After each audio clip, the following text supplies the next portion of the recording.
Bus Trans Banjarmasin berhasil memindahkan 11.000 orang saban bulannya dari angkutan pribadi ke angkutan umum, sehingga penggunaan angkutan pribadi menjadi berkurang dan kemacetan pun bisa diminimalisir. Sejak mulai dioperasikan, perbaikan pelayanan pada penumpang juga terus ditingkatkan, sehingga Bus Trans Banjarmasin akhirnya mulai diminati warga. Berikut untuk kabar yang selengkapnya.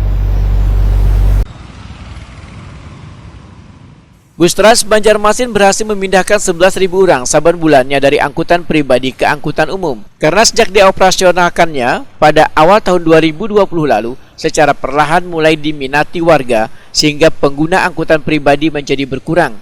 Kemacetan pun bisa diminimalisir. Demikian dipadahkan PLT Kepala Dinas Perhubungan Banjarmasin Pendi Wahitakuni Primativi jelang tengah hari Senin 2 Agustus 2021.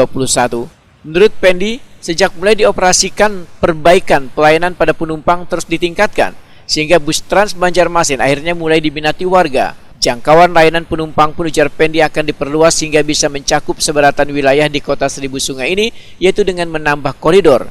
Ini sudah ada 2 koridor yang aktif, yaitu koridor pertama, rute PAL 6 Terminal Antasari, nang rute perjalanannya mulai dari Jalan Pramuka, Jalan Petran, Gatot Subroto, Jalan Ayani hingga Jalan Pangeran Antasari. Sedangkan untuk koridor 2, rute perjalanannya mulai dari Terminal Antasari, Jalan Pangeran Samudra, Lambung Mangkurat, Jalan Jenderal Sudirman atau Tugu 0 km, Jalan Keramaian, Jalan Tarakan, Es Parman hingga Jalan Hasan Basri Kayutangi. Pendi menambahkan, sudah ada 6 bus Trans Banjarmasin yang dioperasionalkan secara gratis, dan wacananya akan ditambah 4 unit sehingga menjadi 10. Alhamdulillah, mobil kita yang Trans Banjarmasin itu sudah bisa memindahkan hampir 11.000 orang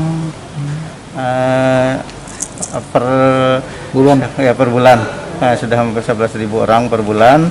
Orang dari angkutan pribadi sudah mulai berkurang, sudah masuk ke angkutan umum yang tadinya sempat tidak berminat dengan angkutan umum. Dengan ada Trans Banjarmasin ini, alhamdulillah ini bisa berkembang dan baik. Insya Allah karena dengan kita tambah lagi 1 koridor bisa pertumbuhan orang masuk angkutan umum itu semakin bertambah. Itu masih bayar apa orang Pak?